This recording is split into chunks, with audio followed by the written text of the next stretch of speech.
મિત્રો આજે આપણે બનાવીશું દાળ વડા. દાળ વડા માટે મેં 2 વાટકી કોતરાવાળી મગની દાળ 1 કલાક પહેલા જ પલાળીને રાખી હતી. સાથે છે જીરું, લસણ, મરચાં, મીઠું અને ધાણા. હવે આ બધાને જ આપણે મિક્સ કરીને મિક્સર જારમાં પહેલા ક્રશ કરી દઈશું.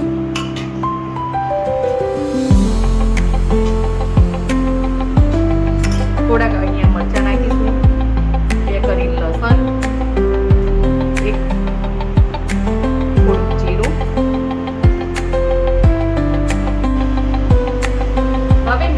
આપણે આ ક્રશ કરેલું ખીરું બાઉલમાં ટ્રાન્સફર કરી દઈશું.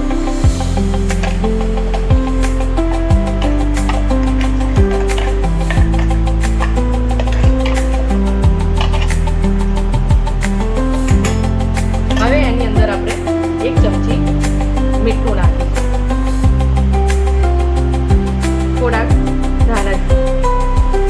લીલા ધાણા નાખીશું અને હવે એને હાથની મદદથી જ થોડું ફેટી નાખીશું.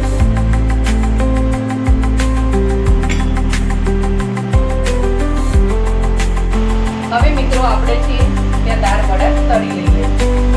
તેલ હવે આવી ગયું છે. ગરમ તેલમાં જ આ રીતના તળવાના રહેશે.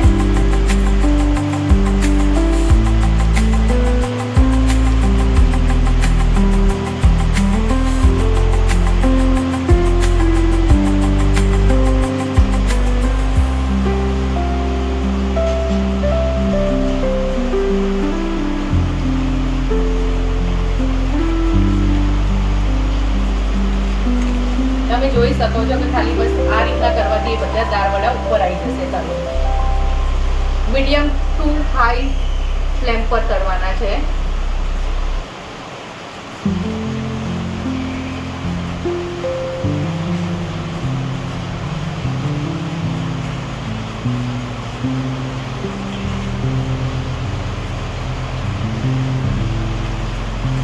થોડા ક્રિસ્પી થાય ત્યાં સુધી આપણે તળી લઈશું એને.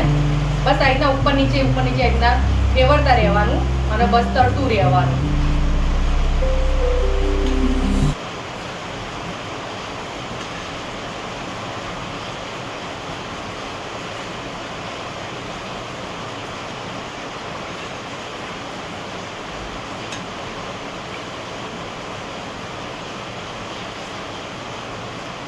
જો મિત્રો તળીને આપણા દાળ વડા રેડી થઈ ગયા છે. હવે આપણે એને ડીશમાં કાઢી લઈશું.